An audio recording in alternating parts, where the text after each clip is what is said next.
Viddal Riley versus Mikael Lawal was boring. Let's get into it. Hello, welcome to On Me Head Son. I hope you're well. If you like what I do here, don't forget to like and share the video, subscribe to the channel, and hit the notifications bell for all future videos. So, Viddal Riley's win against Mikael Lawal was convincing. It was emphatic. It was a whitewash, really. But was it boring? Many commentators, many people in comments, and even the commentators on the event itself were saying, you need to show more. He needs to entertain. It wasn't really an entertaining performance. Now, we know now that he sustained a cracked rib, let's say in the first round, I think it was. Did that hamper him? Did that hamper his offensive style that we really wanted to see? But I thought it was a tremendous performance from Viddal Riley. Now, I don't know the guy. I've never met him. I watch a bit of his content, but I thought from just a boxing point of view, it was a perfect execution of a professional display. And I'm trying to be really nice here and positive, because I can see how people will look at that performance and say it was boring, it was a snooze fest, there was nothing to see, because he was just on the jab, in and out, lots of movement. He was evading, defensively fantastic. Now, was he protecting himself? I didn't notice it at all. It's only after I saw his video afterwards, a couple of days later, that I thought, oh, okay, he's cracked a rib.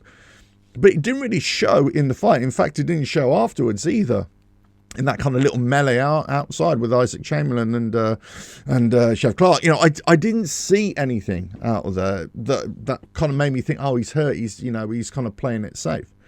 What I saw was that he was playing it tactically aware, just to keep out of the way of Lawal and just point score him. And I thought he did it fantastically well. So here's the problem. The problem is that with that performance, it doesn't entertain. It doesn't get the juices flowing as it was. If you like the looks of Ben Whittaker fight, Callum Simpson fight, even Congo against Mikael, great display. Even Babbage against Robinson, that was a great fight to watch in terms of entertainment. Tactically, probably not greatest. Certainly quality wasn't always the greatest from any of those other fights, but they were really entertaining. Now, of course, if you take the headline fight with Wardley against Clark, that was what a warrior display that was from both. But you could pick holes in both of them in terms of how good of a display it actually was. And they even said themselves, we're making lots of mistakes. This is why it happened and everything. But if we bring this back to the Viddal Riley fight, I don't think he made any mistakes at all, really. Very few. He got caught a couple of times, but lots of people are kind of pointing the finger at Viddal Riley. Even afterwards, Isaac Chamberlain's having a right go at him. Even his corner was saying, look, let your hands go, just be brave, go. But the problem here is that Mikael Lawal didn't really go for it himself. He didn't really occupy the space. Yes, there was a lot of movement from Viddal Riley. He didn't really get into the pocket. He didn't really force it. And he didn't force it enough that really put Viddal Riley under a lot of pressure. So, okay, what are you going to do? You're just going to see, well, I'm stepping up here. I'm stepping up to that British title kind of area. I'm gone from English. I need to step up. Let me just gauge this out a little bit. Let me see what the quality is here. I'm confident that I can outbox this guy. I can outbox him and move him around the ring and kind of embarrass him in many ways, because I thought he was embarrassing him for a good 7 rounds there. A lot of it. Mikael Lawal didn't really show a lot. That's the thing.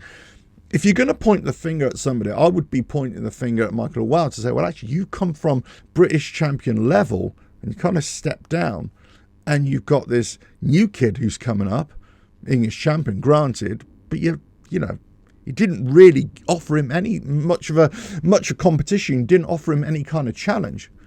Now, I know talk is all big before the event, but you kind of look at it and you think, well, you should have done better there. You should have put on more of a performance. Viddal Riley, I thought, again, played it tactically great. Where I think he made the mistake is that he was so far ahead in the rounds, 6, 7, 8 rounds.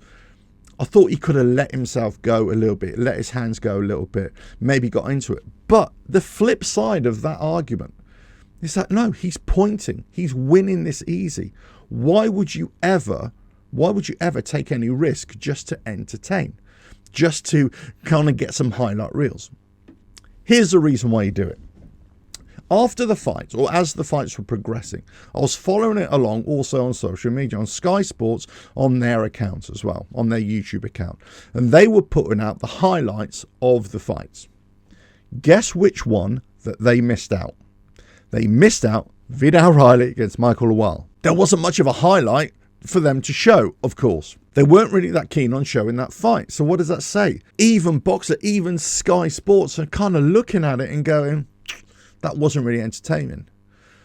Talk Sport at the time, when they were commentating, they were kind of saying, look, you know, it wasn't really entertaining. You need to do more. Well, one half of the commentary team was, Spencer Oliver was saying that. But the other half was saying, no, it's a really professional display. And that's kind of what I saw. I saw a really professional display. I think they said, look, it's one for the purists. And I completely get it. Because that's the way my mind is thinking. I'm looking at this from a purely boxing execution, sporting execution point of view. I thought it was a masterclass.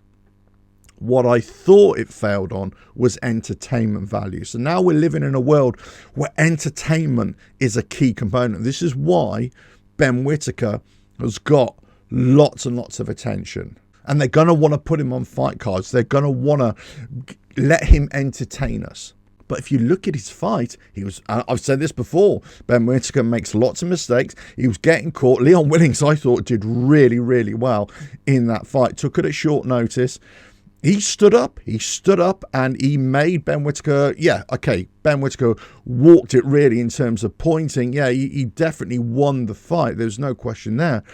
But he put on a great challenge and it was an entertaining fight. All the other fights were really entertaining. This is what we lacked from Viddal Riley. It was perfectly executed in a boxing sense, in a tactical sense, but it just lacked that little bit of entertainment flavour. He's got beautiful style in boxing. Really love it. And I can see lots of little influences from other fighters there as well of the past. But it's really good to watch. But he kind of needs to step it up. If he wants to be a name, a boxer that people want to see, that promoters want to promote, that the TV companies want to have on their fight cards, or, you know, showing highlight reels, that's it. He needs to inject that entertainment. Now, it could be that lots of people are saying now boring, because they just missed the fact that he was injured a little bit. But now he's got to look at the next fight. Depends what fight he gets now. Does he get the Isaac Chamberlain fight? Would he have to fight somebody else in the meantime? Who knows? I'm sure that, look, there's always politics involved. He's got to heal up a little bit as well. Let's see what happens in the next few weeks. But I say, I thought it was a perfect boxing display, albeit it lacked a bit of entertainment. And the problem is when a fight lacks entertainment, it's because it's a good boxing display by one of the boxers. When they're both boxing really well, or when they're both slugging it out, that's when it becomes really entertainment. And that's where you want the knockout. But it doesn't necessarily mean that Viddal Riley is a bad boxer. And the problem is, we've seen over many, many years, there have been fantastic exponents of boxing, playing by the Queensberry rules, fantastic technicians, but they never got anywhere. They never entered the public consciousness. And this is where maybe Viddal Riley and his team need to kind of look at it, not reflecting on the fight that they've just had, because they might have had their own reasons, and obviously maybe he's carrying his injury and all that sort of stuff. But they certainly need to look at this going forward. Now, I'm not saying for 1 minute he has to abandon everything that he's done, and all his training and all his mindset and his tactical awareness and all that sort of stuff. I'm not saying that whatsoever. In fact, I think he should carry on with that, because the win's the win. But if I kind of relate this to football, that was a Jose Mourinho win. A win's a win. It wasn't necessarily entertaining. It was tactical, outplayed the opposition, came away with a trophy, but it wasn't really entertaining. But would you rather have Mourinho as your manager, or would you rather have somebody else who has highs and lows all the time? Well, it really depends what you want from entertainment, right?